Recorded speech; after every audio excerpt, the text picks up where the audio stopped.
열왕기하 4장 말씀입니다.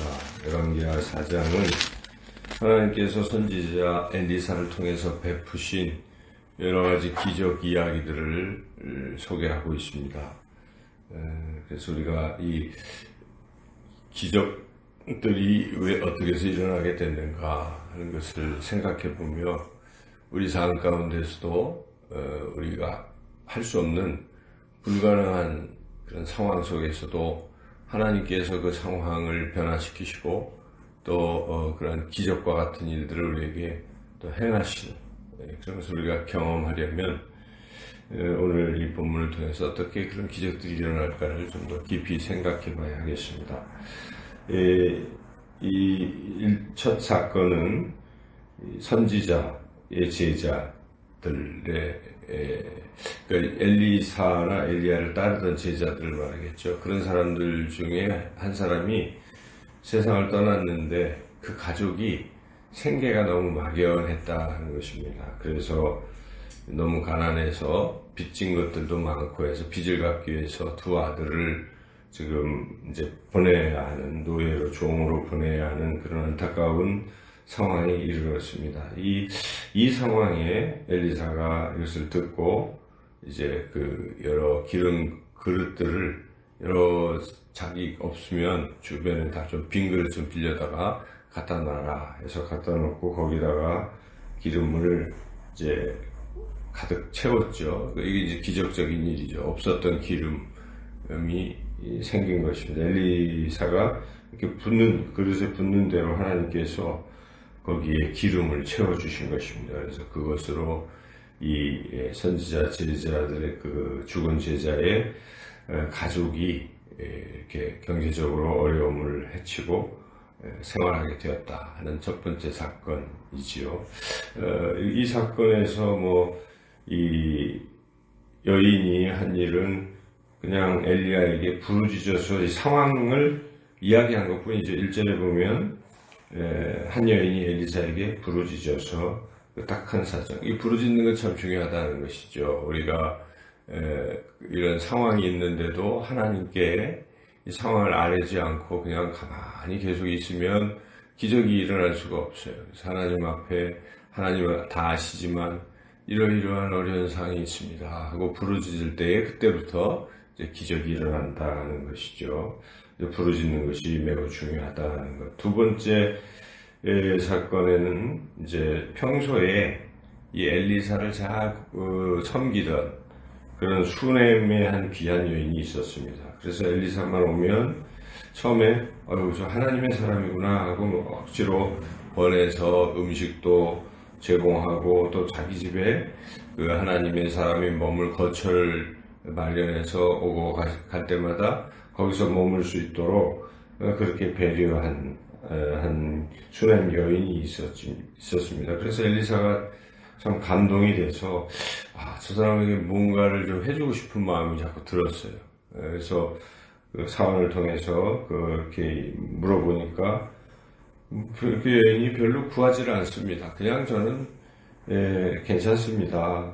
이렇게만 얘기할 때 엘리사가 그래도 뭘 줄까 하고 이제 게하시하고 사환하고 대화를 나누는 과정에 사환이 그 아이가 없다. 남편은 늙었고 아들이 있을 가능성이 거의 없다 하니까 엘리사가 그 여인을 다시 불러서 너에게 그런 아들이 있을 것이다.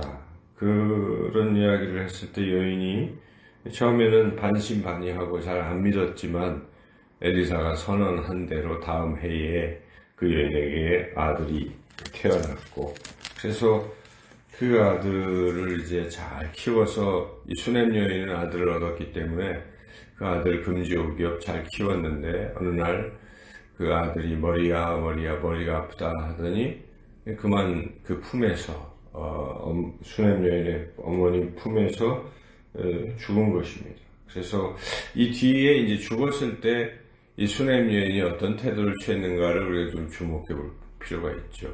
수넴 여인은 아들이 죽으니까 아이고 죽었구나 하고 슬퍼하고 끝낸 것이 아니라 또 이 상황에 하나님이 살려주실 것이라는 믿음이 생긴 것입니다. 이 믿음이 중요합니다. 우리는 불가능한 상황을 만날 때 에휴, 포기하거나 뭐 어떡하냐 이렇게 끝나는 수가 많지 않습니까? 그럴 때 우리가 포기하지 말고 하나님은 하실 수 있다. 하나님은 모든 상황을 해결하실 수 있다는 믿음을 가질 필요가 있다는 것이죠. 그래서 이 수냄 여인은 그 믿음으로 엘리사에게 나아가서, 남편도 이상하게 생각했지만 나귀를 타고 가서 사관을 만나서 또 이야기하고, 엘리사가 그래서 자기 게하시한테 지팡이 하나 주고 가서 그냥 아픈 애한테 이렇게 얹으면 될 거다 하는 식으로 이야기를 하니까, 옆에서 듣고 있던 어머님이 안 된다, 그러면 안 됩니다 하고 떠나지를 않고, 게하시가 떠나지 않고 계속 엘리사에게 꼭 붙어 있으면서 같이 가자고 끝까지 간청을 하는 거죠. 계속 같이 가자. 그래서 엘리사가 따라 나서게 됐는데, 가서 보니까 뭐 지팡이를 올려놔도 애는 죽어 있고, 그래서 다 나가라고 하고, 엘리사가 그 아이에게 이렇게 엎드려서 하니까, 여러 차례 하니까 하나님께서 살려주셨죠. 그래서 재치기 7번 하고 그 아이가 이제 살아나서 여인이 그 살아난 아들을 이제 만나게 되고, 모든 문제가 이제 해결이 된 것이죠. 여기에 이제 우리가 배울 귀한 자세는, 이 수냄 여인이 평소에 이렇게 하나님의 사람들을 잘 대접했다는 것, 그리고 별 욕심은 없었지만 주신 귀한 아들이 죽었을 때에 그것을 기적을 믿은 거죠. 하나님 살려주셨다는 믿음이 있었고, 또한 믿음만 있는 것이 아니라 그렇게 행동이 뒤따른 것입니다. 그래서 가서 끝까지 포기하지 않고 끈기 있게 엘리사가 자기 아들에게 올 수 있도록 계속 그 끈기 있는, 이런 것이 참 중요하다. 지금 열정이라고도 할 수 있죠. 어떤 희망을 접어버리는 것이 아니라 하나님의 기적을 믿으면서 끝까지 계속 포기하지 않고 끈기 있게 하는 그러한 과정 속에서 우리는 기적을 경험할 수가 있습니다. 처음에는 기적이 안 나타나죠. 계속 상황 변화가 없습니다. 심지어 우리 앞에 봤지만 엘리야라는 선지자도 이제 그 땅에 비가 내릴 것이라는 약속을 받았음에도 불구하고 아무리 기도해도 구름 한 점 없었지만, 그래도 엘리야는 하나님 믿고 끈기 있게 끝까지 기도했더니 구름이 조금씩 보이더니 마침내 비가 오게 된 것입니다. 우리도 계속 포기하지 말고 믿음을 가지고 끈기 있게 끝까지 기도하면 하나님의 기적을 경험할 수 있게 될 것입니다. 이제 마지막 두 가지 기적 이야기는, 이것은 뭐 그 사람들이 어떻게 했다기보다도 그냥 하나님이 불쌍히 여기시고 엘리사를 통해서 사람들을 살려주셨다는 것이죠. 선지자의 제자들이 배가 고파서 먹을 것이 없어서 들에 있는 들 호박 이런 거 갖다가 막 했는데, 거기에 안타깝게도 독이 같이 들어간 것이죠. 그래서 이 독을 먹고 이제 먹다가 죽겠다, 이제 이러고 있을 때, 못 먹겠다 할 때 하나님께서 엘리사를 통해서 그 독을 제거해서 다 먹게 해주셨다 하는 것이고, 또 다음 사건도 이제 배고파서 또 굶주리고 있는 그들에게 한 사람이 마치 오병이어 기적을 연상시키죠. 한 어린아이가 보리떡 5개, 물고기 2마리를 예수님께 드렸을 때 그것으로 5,000명이 배불리 먹는 기적이 일어나는 것처럼, 한 사람이 자기가 가지고 있는 보리떡 20개, 또 약간의 채소를 엘리사에게 이렇게 드려서 다른 사람들하고 나눠 먹겠다고 할 때, 나눠주라고 하니까 사환이 이거 가지고 뭐 어떻게 여기 모여있는 100명에게 다 주겠습니까? 안 되겠죠. 얼마 보리떡 반쪽씩 먹을 수도 없고 반의 반쪽도 안 되고 안 된다고 이제 이럴 때, 아니다 하고 엘리사가 믿음으로 나눠줘라, 하나님이 나눠주면 남는다고 하셨다. 그래서 과연 그 보리떡 20개가 더 많아졌겠죠. 이렇게 나눠줄 때, 나누면 나눌수록 하나님이 채워주셔서 결국 모두가 얻게 되었다는 그런 이야기죠. 자, 이런 기적의 공통점, 두 가지 기적의 공통점, 또 전체 네 가지의 기적의 공통점은 가장 큰 핵심은 하나님께서는 기적을 베푸실 수 있는 분이시다. 우리가 이걸 믿어야 됩니다. 사람들은 기적을 잘 믿지 않습니다. 그냥 일상적인 일로만 생각하지만 그 시대나 오늘 이 시대에도 이러한 기적은 일어날 수가 있습니다.